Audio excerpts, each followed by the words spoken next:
Your mindset word for the day is very simple. You should know that when you are on top, you become the topic. And when you become the head, you are always the headline. Don't ever think that it's possible for you to steer your way from the bottom to the top and you would never be the topic of discussion.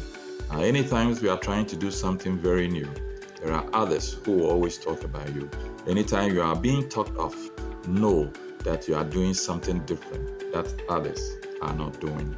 Being on top, never at the bottom, and remember, you will be the headline.